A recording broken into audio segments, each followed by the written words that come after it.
From the very first episode, I told you I don't have any answers, but I'm here to ask better questions. So I asked a really big one a few weeks ago on Instagram, and boy, did you answer. Let's listen to what I asked. Have you ever heard of this, or have you experienced this? So here's the theory I heard about the other day. It's called double jeopardy. Apparently, it's a thing that happens if you lose one parent.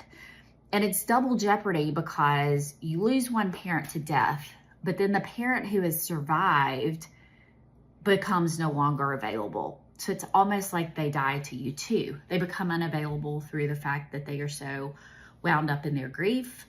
They get into a new relationship real quickly. Is this a thing that nobody is talking about, but that is going on a lot? Have you experienced double jeopardy? What did it look like? And as adults that are in the sandwich generation, how are we explaining it to our children why all of a sudden the grandparent who has survived is no longer available and no longer making them a priority? Let me know in the comments below. 3,000 plus comments later, hundreds of private DMs later. It's been viewed over 155,000 times as of the recording of this podcast. And the same themes kept coming up. I lost my home. I feel abandoned. I feel orphaned. My dad was a good dad. I have nobody to turn to. My children are being ignored. I am no longer a priority. So two themes kept coming up with everybody. That either they all of a sudden had to be the caretaker of their father because there were some mental or physical disabilities. And then the main thing that kept coming up was that dad got into a new relationship very seriously and very quickly after the mother passed. Sometimes it looked as short as 1 week, 1 month, 4 months, definitely less than a year. And then afterwards, they were either living together or married within 2 years. And what I heard over and over again was shame. The DMs, this is something we've been whispering about. I tried to fix it. I don't know what to do. And so today we're going to abolish that shame. We're going to give you tools on how you could talk your children through this and walk them through it. And joining me today are two very smart women at my grandmother's kitchen table. Christy, who has lived this life for 20 years and has so beautifully walked her children through it. She's going to give us the real practical tools on how she navigated this in real time so that we could do better as moms. And then I also have Dr. Noelle Santarelli. If you've listened to the episode on friendship, and I know you have because I've had so many messages, we knew she had to be back at the table because she is just not here to talk about me, Mom. She has a lot of skills and smarts in her tool shed. She is a licensed clinical psychologist, and she's an adjunct clinical faculty member at Emory Medical School, and she specializes in adult attachment. I'm so glad both of you are here to have this conversation that everybody's talking about but not talking about. Thank you. Yeah. I'm honored to be here. Well, Christy, I want to start with you. And while we're here to talk about the surviving parent, I really want to start with your mom. Tell me about your mom and what made her special, because I know that is what makes you special. Well, I could talk about my mom all day. And not to start off immediately way back. My mom and I were really close. She was a deeply spiritual person. She read every book that you could ever imagine, but she'd always hand me the one that was just perfect for me. I didn't know how to pick up a book after she died. And she'd also felt like we had multiple soulmates on this earth, and that when you were with your soulmate, you knew it. And so she shared with me one time that she felt like I was her soulmate. And I could feel it. And I agree. And I've thought about that a lot over the years, especially with her being gone for 20 years this year. And there was a day where when, I had the benefit of time. We knew that she was going to die. And so we spent a lot of time together. I spent a lot of time helping her with medicine or, all of the basic needs that she needed. And there was one particular day that she was sitting in her recliner in her bedroom in front of the water, and she played the song by Nicole Nordeman on her Woven and Spun album called I Am. And it's all about this little girl from the time she was young to what it was like when she died. And it was one of the songs she wanted me to listen to after she died. So my mom kind of drifted off into sleep, and I was cleaning up her room because she had a friend coming over. And while she was sleeping and I was cleaning and I was listening to this album and the song, I felt her presence so closely, and she was asleep.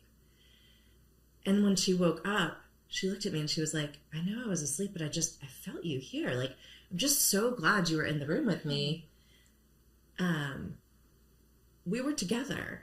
And she looked at me and she was like, I think that's what it's going to be like. You know, we're still going to be in the room together, and we're still going to feel one another's presence even after I'm gone. And so I have the benefit of having had those conversations and feeling very comfortable knowing that she really is there all of the time. And so when you and I started talking about what this process is like after you lose your mom, I really felt the presence of both of our parents, both of our moms, just like looking out over us, acknowledging what we each needed, and just the healing that came from that. And so, you know, I don't know if I deserve to be at this table, but I'm so glad to be here and helpful in any way I can be with 20 years of experience of like the pieces that fall apart and then come back together in ways that you just can never imagine. Yeah. And, you know, you met my mom in just a few months before she passed, and she really felt connected to you. So, yeah, I definitely think they're upstairs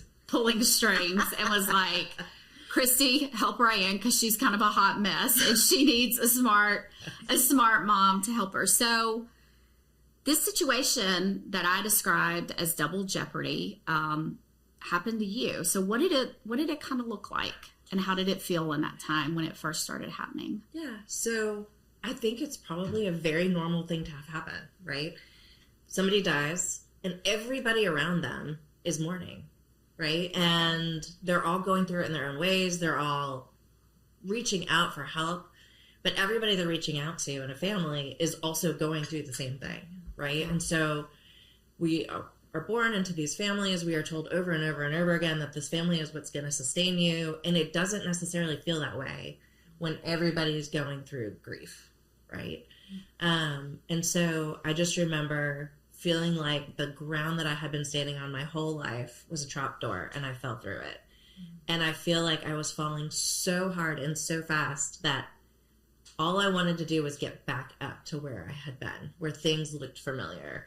And the harder I tried to climb back to what was, the harder and I fell. And I could... It's like quicksand, maybe?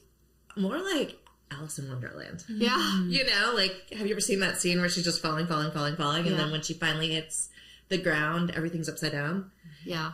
And I always think now, when I think about that time, all of the hands that were reaching out to catch me, and I couldn't even see them because I was looking for something else.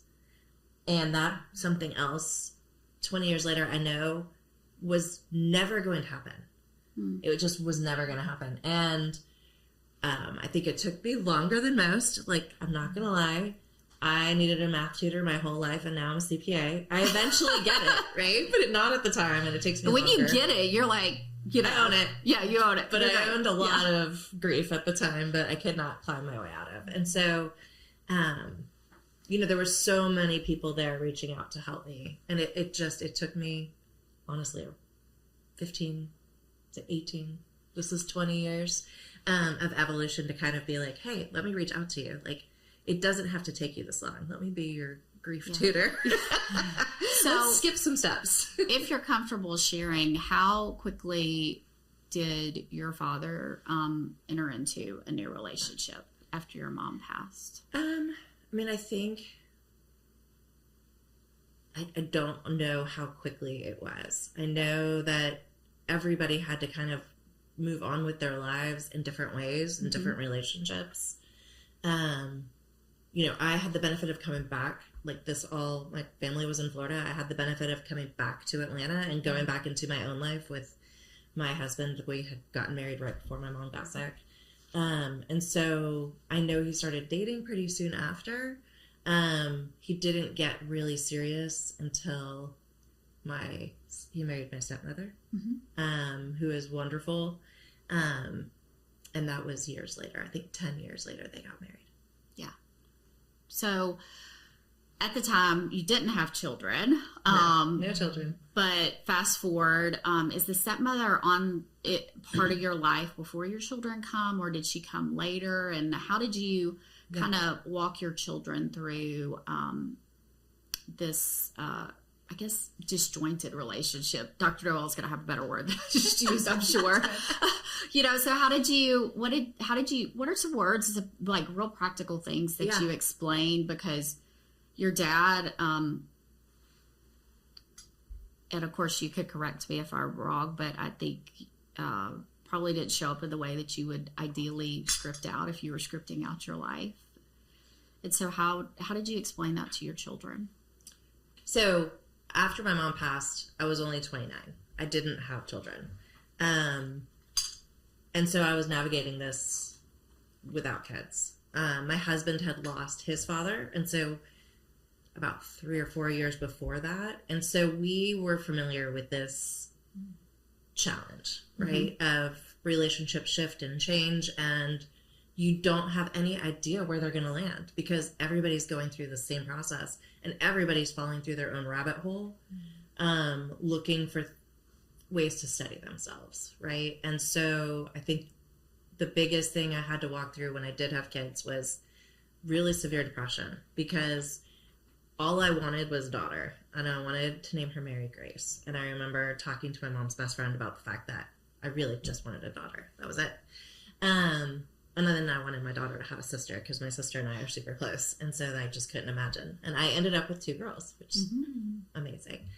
But when I looked at that baby and I realized I wanted to give her the world, and the one thing I could not give her was the grandmother who would have loved her so much, all I could see is the relationship she was missing. And I could not put the value that things deserved with the relationships that were there for her. And so I think that a lot of people stayed, my mom's youngest sister really got super involved with my kids, my sister, my best friend since we were 14. And so my kids are really bonded with these other women who stepped in.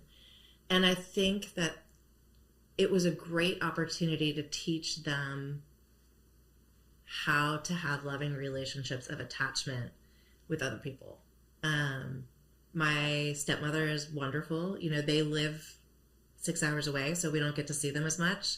And I think the thing that I found the most hurtful at the time when I was having children is that I did feel very alone, and I did feel kind of rejected, just because, my daughter was born right before Christmas. On Christmas, I had a massive seizure and ended up in the hospital. They were all together having Christmas dinner, right? I was in the emergency room and had an infant, right? So if my mom had been alive, she would have already been there, 1. Right. But 2, if she for some reason wasn't there, she would have been in the car coming Christmas Day. Yes. And those are just different relationships. No other woman's going to do that for you. That's the thing that is so hard, is that's over and gone, and no one can replace it. And I could not accept that. I was looking for someone else to fill that role, and everybody fell short. Friends, aunts, you name it. No one could fill that role. And so I felt a certain way about it. 20 years later, I have the closest group of people in my life. My kids are fine. And you're fine too. The kids are all fine, And so I just could not fathom ever making it through that. And like I said, I spent too much time looking for somebody to fill a role, as opposed to accepting that role would never be filled. But I would be surrounded by other people who played really, really, really important roles. And so the benefit I have is being able to teach my kids how to navigate those things and how to navigate those relationships, not try to replace them. So what I'm hearing you say is that if you could do it again, and I don't want to put words in your mouth, so tell me if I'm would do that again. But if you had to do it again, yes, You would focus on the glass being half full and the special qualities these people who are here could fill versus what they were missing from your mom not being here. Yeah, I mean, I wanted someone to pull me out of that grief. You know, I wanted somebody to be the grandmother. And I definitely, and that's just not going to happen. I think the first thing I would have done is maybe spent a little bit more time in that acceptance place of like, okay, but it all happens at once. It's not like this phased thing where one thing happens and then the next thing happens. Like everything's coming at you really fast, right? I mean, you're in this phase of life where you're working full time, you're taking care of kids, you're grieving, you're searching for something to replace something that's gone. There's no time to think about it, right? Yeah. You're going, I almost think there should be like maternity leave for grief, and it should be at least 12 weeks, right? Yeah. And you should get paid, and it would do everybody a world of good. It would, like, for sure. Not that you can do it all in 12 weeks, but but it would help. Yeah, for sure. So I want to switch to you, Dr. Noel. You saw all the comments. I tagged you in a lot of the comments, and this really serious, really quick, over and over and over again. And we had a few women say, my dad passed and my mom did this. But 98%, the mom went first, and this happened with the dad. So walk us through, apparently this is a thing. Apparently, yes. Okay, so tell us psychologically, what is happening? So there's a lot of different things that might be happening. Okay. What the research is showing is that most often men are the ones who will engage in another relationship after death, after the passing of a spouse, and that usually is happening within 2 years, which for a lot of people is very fast. Now, it could be a week, it could be 2 months, but usually it's prior to the 2-year mark or the death anniversary, and it's mostly men that are doing that. Women are mostly not engaging in a new relationship. Why do we think that is? Because somebody made the very interesting comment, and it came in a couple of forms, was, you know, do our boomer dads just not know how to run the dishwasher and they need an assistant? Is that what's going on, or is there something else? So I think that is part of it. And so one of the research articles I was reviewing said that women traditionally carry the emotional workload of the home. And again, this is stereotyping, but traditionally they carry the bulk of the caregiving for the adult children, the caregiving for the younger children, the housework, the dishes, all of that stuff. And so one of the theories is that women don't want to take that on again for someone else. So it's so funny you mentioned that, because I said, you know, God forbid anything happens today, and I'm going to live my best golden girl's life in a caftan and a turban, and it's going to be ridiculous. Right. I read that and I was like, hell yeah. Like, I don't want to take on a new load for a new family. Right. And so I think the flip side of that is the men were getting that from somewhere, right? Someone was doing that work. And so part of that may be that they are looking to replace that social structure. So the women also tend to manage the social system and the community that their family exists in. So the men are feeling very isolated, perhaps even more so than the women are feeling, because the women have built that for the most part. And we've got those gender differences in how we're socialized to experience grief. So let's talk about that. What is, you know, in lots of shows we talk about healthy and unhealthy grieving. Right. So is this moving on so quickly? Because I think with anybody, what I read in the comments and in the private messages was confusion, shame, even guilt. Because they even said, it's not that I don't want my father to be happy. It's just there seems to be an erasing of my mom and an erasing of her memory, of her legacy, changing the house. My mom isn't even acknowledged. And my parent doesn't want to spend time with me or my grandchild. Like, I'm not a priority. This new relationship, this new person who just rolled up in here is the priority. So is that healthy or unhealthy grieving, or what is it? And because I think when you put language to something, you could start, say, getting to that place of acceptance. Absolutely. Well, and so two things. When we lose a parent or we lose anybody in our life, right, that is that grief that everyone recognizes, right? Like you're saying, we should have bereavement loss, or we should, bring the casserole. We're going to have a funeral. We're going to memorialize, right? Mm-hmm. That is recognized grief. What happens sometimes in this double jeopardy situation is you physically lose one parent, but you emotionally lose the other parent, right? That's the double jeopardy. Mm-hmm. You've got a physical loss, but then you've got an emotional loss or a loss of an attachment. Mm-hmm. And we talked, last time I was on the show, we talked about ambiguous loss, mm-hmm. which is a psychological theory where you've got someone who's maybe physically present, but they're emotionally gone. Mm-hmm. And we don't have a way to talk about that loss. We don't have a way to say, I can, this person's here, but they're gone for me.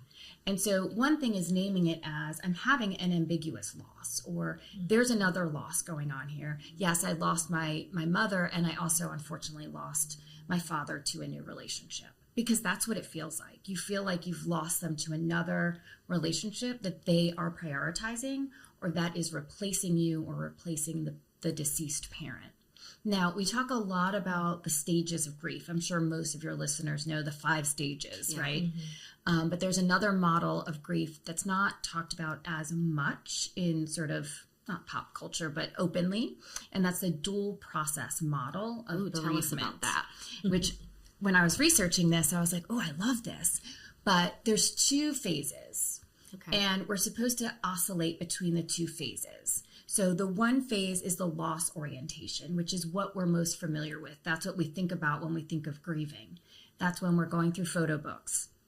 We're recreating moments. We're doing holidays like mom did them. We are wanting to keep the bedroom intact and the same, right? Not give away the clothes. That's the loss orientation. You're leaning into what it means to feel the loss of that person. And it's a really important phase. The flip side of that is the restoration orientation, which is where we have to start moving on and looking forward and restoring some of the normalcy that existed in your life prior to the loss. Of course, you have to find that in a new way. And both are important. So we're supposed to go back and forth. Sometimes you're even supposed to go back and forth within the same day, right? So sometimes... Oh, I could see that for me. Right? Because, I mean... A great example, this morning I woke up just really sad, missing my mom. Mm-hmm. And I had a few moments. I looked at some videos, and then I said, okay, well, Ryan, you have a podcast to do and you have to be an attorney. So let's go get ready and do the thing. And that's your restoration orientation. So did a good job already. You did a great job already today. Multitasking, mama. You're living the dual process. Right. And so most people should go back and forth. They should go back and forth, not only throughout a day, but maybe throughout a week, right? Maybe throughout months, maybe throughout years. What seems to be happening with the double jeopardy is that one of the parents is getting stuck, or not one of the parents, the spouse of the deceased parent is getting stuck in the restoration orientation because that space feels safer. Now, that's not healthy. Just like it's not healthy to get stuck in the loss phase, right? That's when we talk about things like complicated bereavement, complicated grief. You can't get out clinical of bed, depression, you're losing your job, like all of the things. You can't function, right? You just can't, you can't show up as a parent to your children, right? That's when we're stuck in the loss orientation, which is not healthy. But if we bypass it and get stuck in the restoration orientation, that's also not healthy because it's a form of avoidance of the feelings that have to be acknowledged with the loss. And a lot of the adult children are sort of seeing that in what the parent who's moved on is doing. They're saying, hey, can we maybe talk about the loss? Can we maybe talk about the emotions? Can we maybe talk about what we're missing?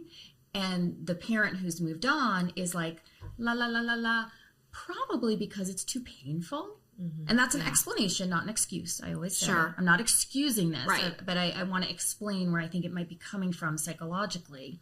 And what tends to happen is that new partner or that new life starts acting as a grief bypass. So like a Band-Aid? A Band-Aid, a bypass. They think they're going to pass go and bypass that loss period that they really do need to process. Now, it may look like it's never going to come back, that loss piece, but we don't know, right? It could come back years later as health complications because they're stuffing down the grief, right? They never really explored it. It could come back as a falling out in this new relationship, but years later, so it can come out. So I always say in my office, like, you can run, but you can't hide. The grief's going to show back up. It's going to come get you, right? Like, yeah. And it just matters how long can you run, but it's going to come get you. Some of us work ourselves through grief by creating a podcast. You might do that, but that's a great model, though, of the restoration with the loss. You're really merging the two, right? Yeah. So you are looking forward. You're looking at new directions. You're looking at, what can I learn from this process? What can I learn from my mom? And share that in a new way, but you're not avoiding the feelings and the emotions of what happened. And so this new partner sort of takes the place of having to do that emotional work. And again, it's more men than women that tend to do that. So it's like a shiny toy almost. It is, but it's more like a soothing blanket. Yeah. Right? Because the motivation is really to not have to feel the pain and the grief of what they don't want to feel.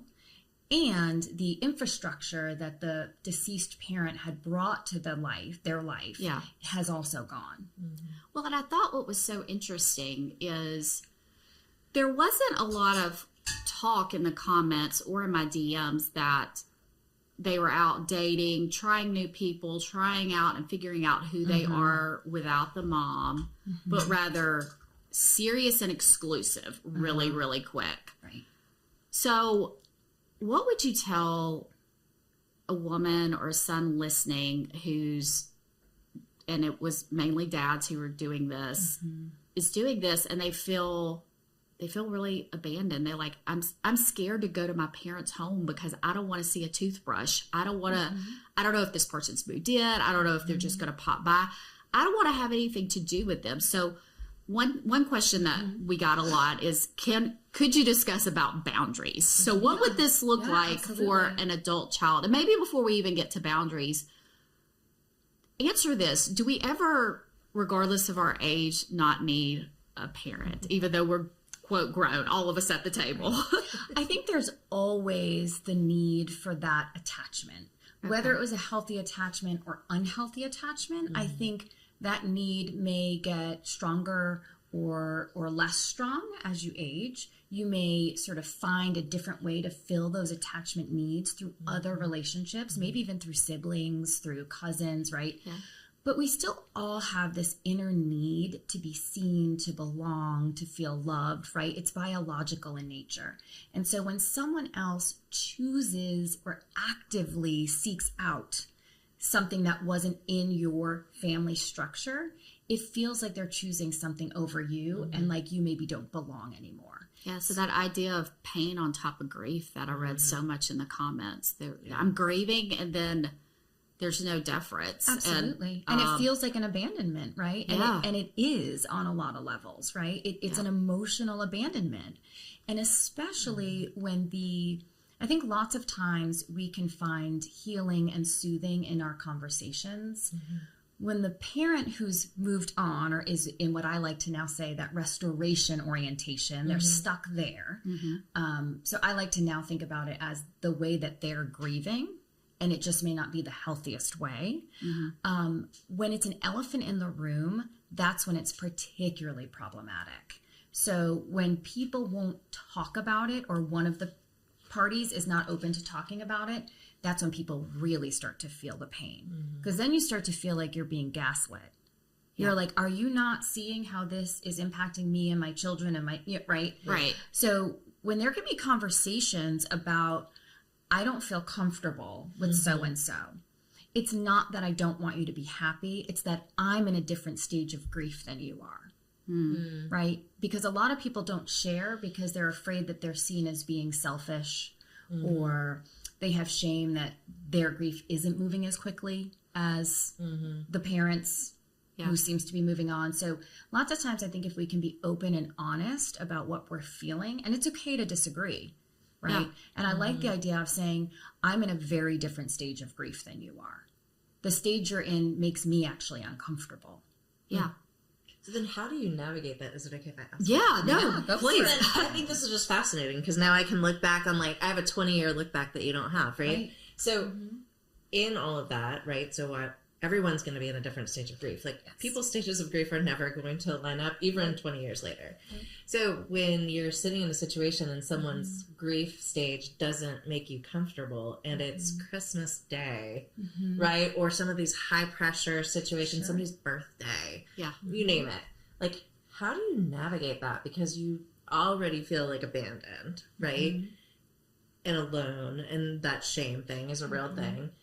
And it's also like you're trying to force yourself to be comfortable with something that you're just not comfortable with. Right. Like, how do you, back to the boundaries thing, like, how do you navigate that and engage with these people that you love and care about?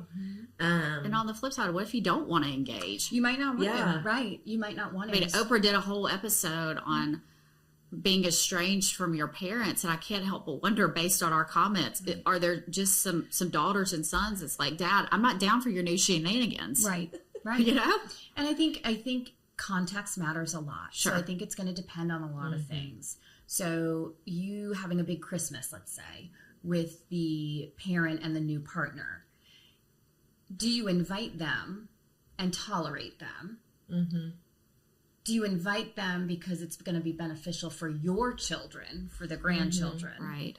Do you not invite them and then spend the entire day feeling grief and angst and like you've abandoned your past parents' wishes? Right. There's so many different layers, and you have to think about which is the layer that is most important to me this year, this day. And it doesn't have to stay the same.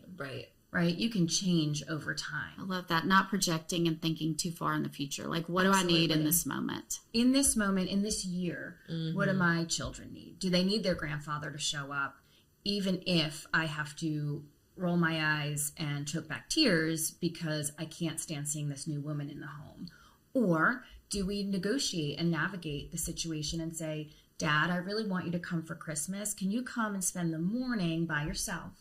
We'll do presents, we'll do breakfast, and you have your new partner come around too, or come for dessert, right? So there may be a way to navigate and negotiate what are the boundaries going to look like. And lots of times I think we feel so emotional that we go into it as an all or nothing situation. You're coming or you're not. You're in my life or you're not. You can be with this lady or you don't. And I think there's a little bit of gray area that we can explore when we're coming from a less emotionally triggered space. Yeah, I love that idea of not projecting too far in the future, because, I mean, the truth is, I mean, we all had our 20s and dated unsavory people. I mean, but you know, that's what your 20s are for, right? You know, kind of don't expect it once people get past a certain age, but maybe what we're learning is that they still do. But for most relationships just don't work out. Right. This could be a phase. This could be a, 1 year thing. Yeah. This could, and if it is going to be something longer, that is something that you want to examine, maybe have conversations with the parent about, I don't feel comfortable with this, and I love you and care about you and want you in my life and my children's lives. What do you think we can do to navigate this? Right. I'm always coming back to communication. That interpersonal effectiveness, being effective interpersonally is about having good communication and having that communication when you're in a regulated space. When you're feeling grief or you're in the loss orientation, you're not in a regulated space. So it's like the blind leading the blind almost, right? Like so you have the parent doing this. Everybody was grieving. Yeah, you have the parent stuck in the phase. Restorative, one phase. Use your words right. And then you're stuck in this other phase, and it's just kind of sounds unrealistic to come together. It's hard. Well, and lots of times, if you think about it, an adult child could be very, very, very much an unconscious reminder of the loss, right? Looking at your face, you might look exactly like your mom looked when your father married her. Right. And so it can be an unconscious loss trigger. And I think if we reframe it as this isn't a malicious choice that your parent is making, it might be unempathic. It might not be very intentional, or they may not have thought about it in all the ways that it could affect other people. but thinking about it as it's painful, not necessarily malicious. It may be a way that they're managing grief, even if that doesn't fit with how I experience grief. Right. So let's say you've used your big girl words, you've used all your nice words, you've set the boundary, you say, hey, we're coming to visit.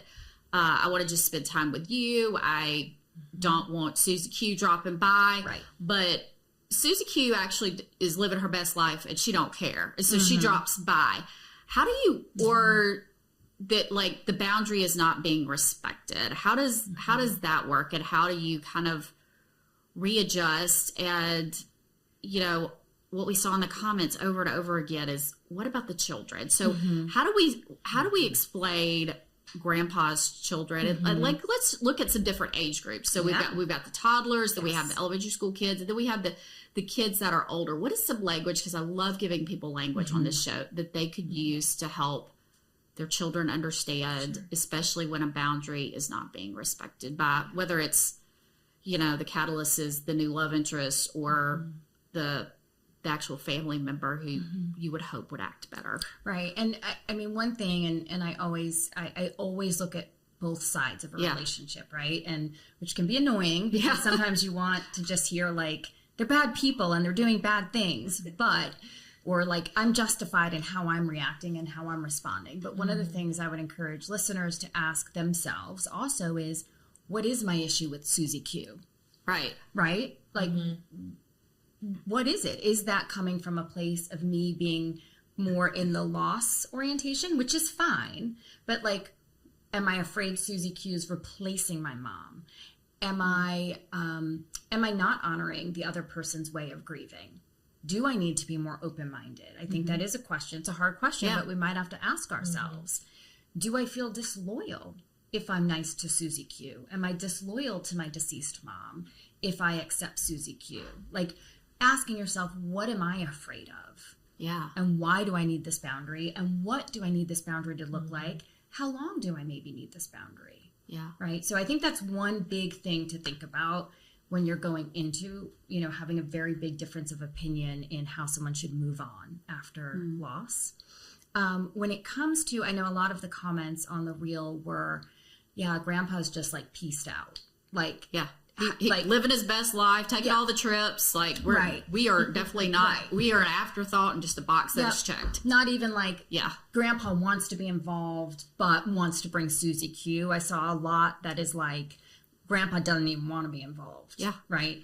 And that's really painful, I think, for the children, more so than the person being present and bringing another person in. So I think they're almost two separate things. Sure. The one is grandpa's present and bringing a new person into the family system. The other is grandpa's pieced out. Grandpa's uninterested. And I do think sometimes that can be about they are seeing the grandchildren and the children as triggering those feelings of loss that they're actively trying to avoid. Remember, it's not healthy. I'm not saying it's healthy to do this, but it's an avoidance. So if your children are experiencing the loss of grandpa also, that is going to be painful for them. I think the one thing you don't want to do is say, what do you mean?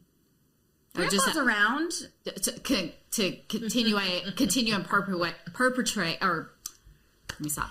Continue the idea of the elephant in the room. Exactly. So I think what you really don't want to do. Kids are smart. They are smart. I think, you know, parents will try to protect them by being like, no, grandpa still loves you, or grandpa still comes around, or grandpa still wants to. We don't know that grandpa still wants to. And kids are feeling that grandpa's not still around. So you want to acknowledge the loss that they're having. You want to acknowledge that ambiguous loss. When we lost grandma, I know a part of you also feels like we lost grandpa too. Is it okay to say, and we did? And we did. Grandpa's not at your games as much. Grandpa is not coming to dinner as much. And I know that's really painful. And that doesn't make grandpa a bad person, right? We don't want to villainize the other parent or the other grandparent to the children because they're still going to have their feelings about the grandparent. They're free to make their own decisions about what they think. And you just want to give them the information. So you might also say, people grieve things really differently. Yeah. And grandpa's grieving this in a very different way than we might be. Mm-hmm. And the way he's grieving doesn't even look like grief or sadness to us. But for him, it might be. And so we want to acknowledge that for him. So that might be one way to so you're naming it for them. You're saying it feels like you lost grandpa too. Yeah. And in some ways we did. Yeah. It hurts me too. And I'm trying to recognize that people grieve differently and on different timelines. Yeah. Let's hope that at some stage we're all together in the same stage of grief. Yeah. Right? We have to say let's hope because we don't know. Yeah. Right? The relationship Again, may being never present. get back. Yeah. Yeah. And so we don't want to make false promises either. Sure. Like, Right. I'm sure next year grandpa will be back to normal grandpa. We don't Maybe know not. that. Yeah, we don't know that. Interesting. Wow. So that's So one how way. do you help them to not feel the abandonment issue? Because I know that, I mean, that was one of the things that people were commenting on and that we've talked about is just that feeling of abandonment. And no matter how and what anybody's intentions are, you can very much feel abandoned. Oh, absolutely. And that does cause complications with like adult attachment and other relationships in your life. I can't imagine how complicated that is for a child. Yeah. You know, so how do you help navigate those issues of future attachment with? So I don't think you can help them not feel the abandonment, if that makes sense. Like I think they're going to have to, if they're feeling it, they're going to feel it, and you can help them navigate the feeling. You can't take that feeling away, right? You can't replace grandpa with a different relationship. You could maybe expand and say, let's get together more with your cousins, or like, let's see my sister more, or get together more with family members that seem more aligned in how you're grieving. But I think them feeling the feeling that is being put on them, or that is the experience that's being placed in front of them, helping them navigate it and helping them know I'm acknowledging it, I'm naming it, and I'll walk through it with you because I'm feeling it too. And I'm not scared of your big feelings. Right. It's a part of the process, and I'm walking beside you in it. And I don't have an answer. It's okay to say, I don't have an answer because I'm hurting too. Now, you don't want to say, I miss grandpa and I don't know if we're going to be okay. That is getting more into like making the child more parentified in your grief. Right. But you can say, I miss grandpa too. I don't know how we're going to do it, but I know we're going to do it and we're going to be okay. So I love your advice about kind of broadening the circle, because as Christy has helped walk me through my grief, a great example she gave was, Raya, it's sort of back to where you started. You said to me one time on a walk, you said, I wish I hadn't spent so long trying to recreate and fight against this change and figure out what's something fun to create memories with your family now. And you said, you know, Raya, you will always miss your mom around the holidays. That's never going to go away. But can you be 50% less sad in Paris? Yeah, you could be 50% less sad in Paris. And that was an extreme example, but she knows me. She knows I love French food and I love to travel. And so for me, for you to give that example, I'm going to miss my mom every breath I take for the rest of my life. I'm coming to realize, but could I be 50% less sad in Paris? Yeah, I could be 50% less sad because she'd be so excited for me to take my son to do that. Absolutely. And us create those family memories. Yeah. So we asked listeners for questions, and I want to get to those. So this was a listener question, and it said, this new woman has no boundaries. How do I have a relationship with my dad while creating boundaries with her? So again, I'll come back to ask yourself. I always like to make sure your side of the road is clean. Yeah. Right? Like Taylor Swift. We keep our side of the street That's clean. right. So we want to move forward knowing you've done the best you can to clean up your side of the street. Yep. So you ask yourself, why, has it been 20 years? Has it been 2 years? What is my issue with this new woman? Were they in a relationship before the mother passed? Is that an elephant in the room, right? So you want to ask yourself, what is my issue? Is it coming from a genuine place of, I'm not comfortable with this? Or is it coming from an emotional space of, I'm holding on to some unresolved feelings and some unresolved grief where I'll never accept this woman or any woman this person is with? Because that's an unrealistic expectation as well. Yeah. Right? That's more stuck in loss. Yeah. versus stuck in restoration. And again, we want both.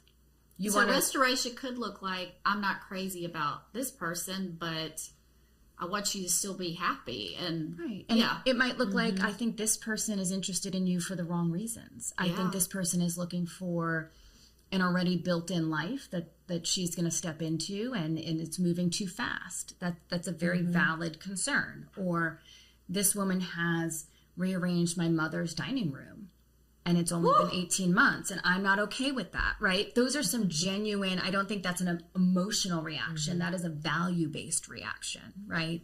And so I think having those conversations like, Dad, I love you, and I want you in my life. You're moving too fast for me. It's not that I don't want you happy. It's that I can't get there with you this quickly. What can we do to honor just our relationship? Yeah, so put the focus on... Not the other lady. Yeah. Not the other lady. Because to my point earlier, relationships may or may not work out, and but that relationship with your parent who is still here, that's still, there's history there. And we are of the age now, I was talking to a girlfriend, it's hard to make old friends. Yeah. You know, regardless of your age, you know, regardless, you know, if somebody was to walk into my life now, minus the day my dad passed, all the major events of my life have happened. I've graduated law school. I've started my career. I've had my son. Like, I'd have to catch them up on 40 years of history. Right. So I think sometimes there starts to be this like tension over, you're putting this new person in the middle. And that new person is in the middle. And there's a lot of feelings like this new person's inserting themselves in the middle, right? So you can set boundaries. You absolutely can set boundaries, but you have to use your words to do that. And you have to be extremely clear and direct. Lots of times when people are trying to set a boundary, they think they're being clear and direct, but they're really hinting more than they are asking, or more than they are asserting. Tell us how to be clear and direct and blunt, because if listeners are listening, this is when you take out your notepad and you write you some bullet points about the big girl conversation you're going to have. So what is a clear, direct conversation? So, and I know I talked about this on our last episode because I use this all day long because of my work in relationships, but we're going to break out the dear skills again. Okay. All right. So the dear skills are, you're describing the situation, the D. Yep. Mom passed away 18 months ago. She died suddenly. I'm obviously making this up, but you fill in what works for you. We have not seen you without Susie Q since Mom has passed away, right? That's your describe. Nobody can argue with that. Stick to the facts, like you're writing an attorney brief. Yep, that's it. Not over-explaining, not under-explaining. Put in the important, pertinent facts, right? Then you're going to express how you're feeling. Myself and my family are feeling the loss of not only Mom, but of you as well. We know you're here physically. We don't feel you here emotionally. That's your express. You get to do that. You don't have to use facts here. Most people leave it at that. He should understand what I'm asking for, right? Most people stop there because that's a lot. That's a lot of sharing. You have to use the A, which is your ask or your assert. Your A or your ask or your assert is, can you show up? Can you go to baseball? Can you come to dinner? Can you come to Christmas brunch? You have to put in your very clear, direct ask. Okay. What are you asking? What is your boundary? We can't assume, again, we would all assume that after describing Mom's past just 18 months ago and we haven't seen you without Susie Q and we feel abandoned, we would expect that other person to say, I'm so sorry, here's what I'll do. But the boundary you're doing is you're asking for what you want. You're not assuming the other person's going to know what you want. And to be clear, not to stereotype, but maybe I'm going to. I even, God love my husband. Women, we have to be clear with the guys what we need. You have to. Whether it's your husband, I think, or I mean, I'm raising a son. Like, they need direct instructions. Males do, and I don't have a daughter to compare it to. Right.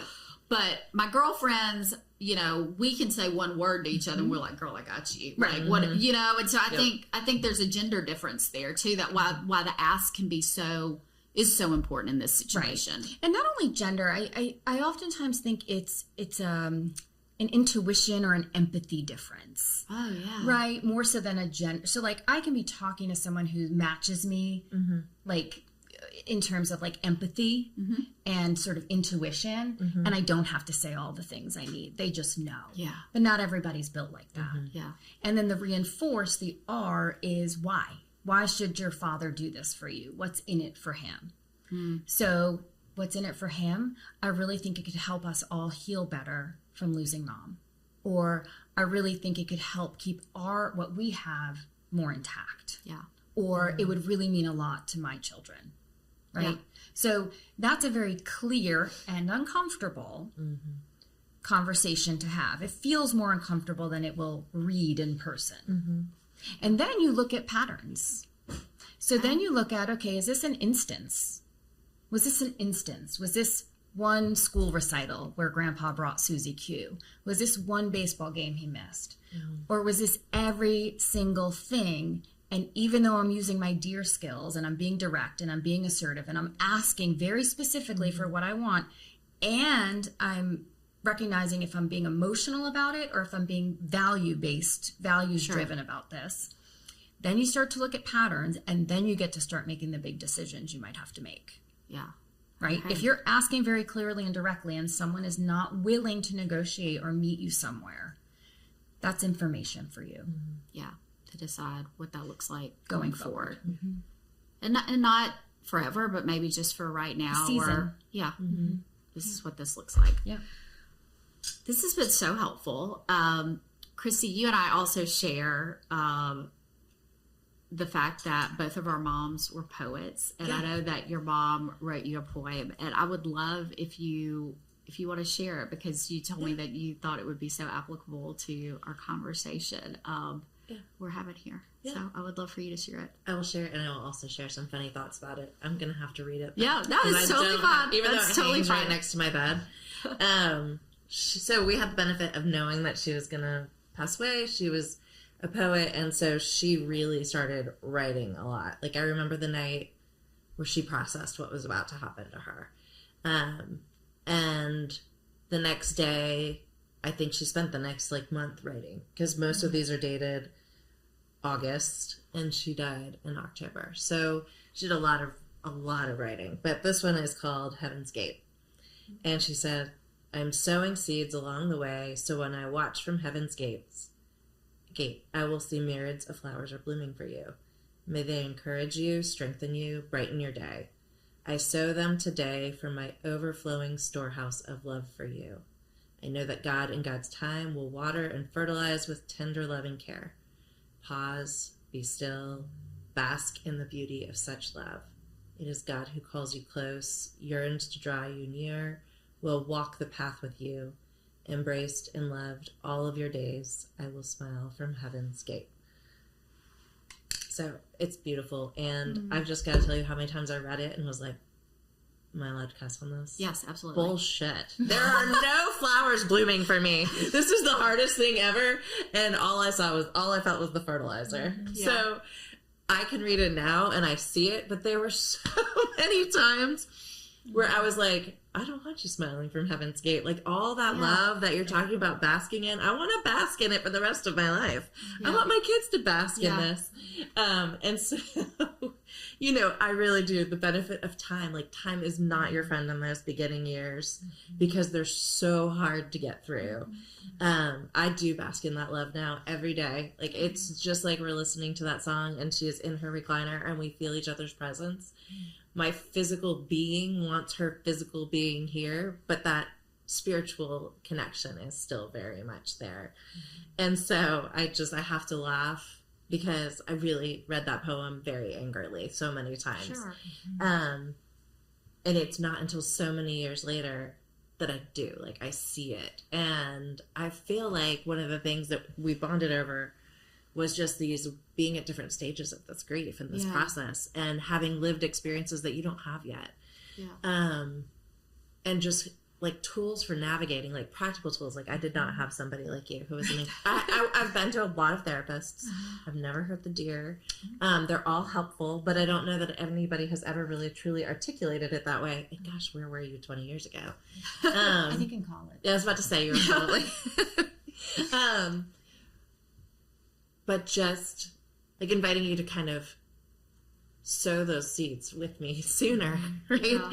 And have twice as many flowers blooming. And I know that that seems so woo-y and silly, but they are there once you kind of get past the things that are not going to be there.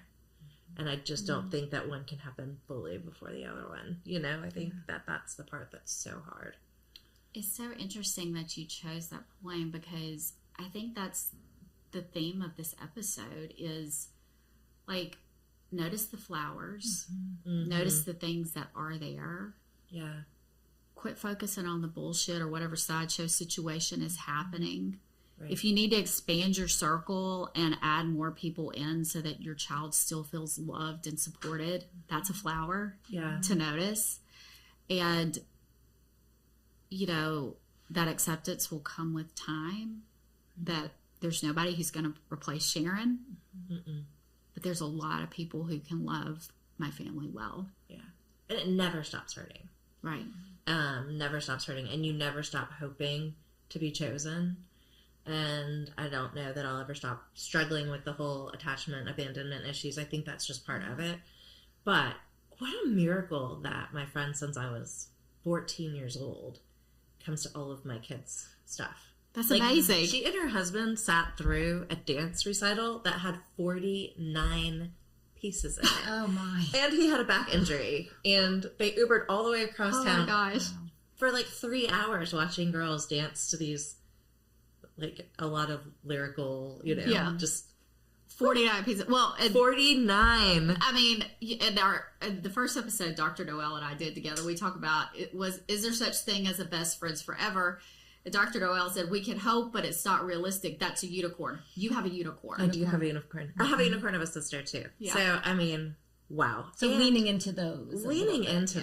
And I just didn't see him for the longest time. Like, I had to apologize to my mom's youngest sister because, gosh, she just kept picking me back up. But man, I was really difficult to pick up. You know? Because she was not my mother. Yeah. But I mean, 20 years later, I feel so close to her. And now there was this day after this past Christmas, because this past Christmas was pure magic. Like, I don't know if there's laughter in my house, but everybody was lighter. We laughed so hard and it was so fun. And the group of people that ended up coming over for Christmas Day was just so funny because you wouldn't have expected it. It was all these different people. And the day after, my husband looked at me and he goes, "You do realize none of those people are going away. No one's leaving you. Those people, your sister, your aunt, your best friend, another mom friend that I made along the way, like, he's like, they always show up for you. They show up for your kids. Like, they're not leaving." And so there have been a lot of people who have come and gone in the last 20 years. And that happens and that hurts. And all of that's going to feel like a pile on to what you experience right now with your changing family dynamics. But there will be people who stay. And that in itself is a miracle because they're not your mom. They're not, those women are not my mom. They don't have that same obligation, you know, and yet they do it. And so I hear people now, like, you know how there's just these little tidbits that like tip you off to the fact things have changed. When he said, you know, those people are not leaving you, I was like shocked, like, oh, they're not. Yeah. Sometimes we need the husbands to point out that. I was so surprised. Well, and it took me a while to like realize, oh, they really aren't leaving me. Yeah. You know, that was just a shocking thing to me. Well, and like an exhale almost. Yeah. So I love that. That's awesome. So I want listeners to know, Dr. Noel, let's finish with you, that this is actually a thing. It's not up to the children to fix, adult children or grandchildren. And it's up to you to perhaps communicate if you are feeling hurt or you're feeling confused. Again, keeping that side of the room clean, what you can do is communicate how you're feeling and ask for what you need, even if that need is going to go unmet. That's data for you to have about the future relationship. Yeah. But based on your research and my unofficial research by Instagram, this is not something to be shameful about. Absolutely not. A lot of families are going through it, and a lot of men are getting out there, and they're getting out there quickly, and they're a hot commodity, apparently. Apparently. There's not that many, right? Yeah. And you feeling hurt or abandoned or like, you're having a double loss doesn't make you selfish. It doesn't make you not wanting happiness for that other person. And that person, although their behaviors are not in line with what you would hope for, it also doesn't mean necessarily that they love you any less. Yeah. It might be their way of grieving. And a lot of men, again, they're taught to fix things. So they say, I'm just going to fix myself and find somebody new. And I'm alone. I'm isolated. I don't have a social group anymore. That was my wife set that up. I don't know what to do. How can I fix this? The problem is you can't fix grief, right? You can accept it, but you can't fix it. Yeah. Okay. Well, but you can try to have some fun while you navigate it. Yeah. Not that anything about it is fun. Right. Go to Paris. Go to Paris. Yeah. That's the other, right? Also go to Paris. Yeah. Well, thank you both. This has been, I think it's going to be so helpful and so impactful for listeners. If you love this, I hope that you go follow Dr. Noelle. She's all over my Instagram. She is the big sister and the friend who is super smart that you want in your back pocket that you could text. And I know she, even though she can't treat you if you're not her patient, she does offer amazing life skills on her Instagram page that will help you walk through difficult situations. So go and follow her. Tell them where they can find your website. Yes, everything about me is my first and last name. It's Dr. Noelle, Noelle, Santorelli, Santorelli. That's my website. So www.drnoellesantorelli. Instagram, if that's your friend. TikTok, if that's your friend. Facebook, if that's what you like. All the same handle. Yeah, wonderful. And if worse comes to worse, pop in my DMs. Y'all know I answer it. All right, that's it for today. You can ache for who you were before it all changed and still become someone new. Grief and growth sit at the table, often passing notes when we're not looking. This tea, this time, is part of your healing, and it's part of mine too. You're not broken, you're just brewing. And besties, we do not gatekeep around here. So if you heard something that touched your heart, a girlfriend came to mind, a family member came to mind, and you know that they have to hear this episode, send them the link, share it with them. Come back next Tuesday. Your seat at the table will be waiting.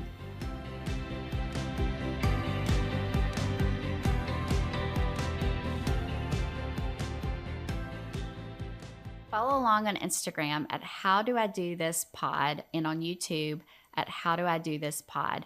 DM me on Instagram and tell me what kind of grief you're holding right now. Seriously, I'll read every one and will probably be the person to respond back.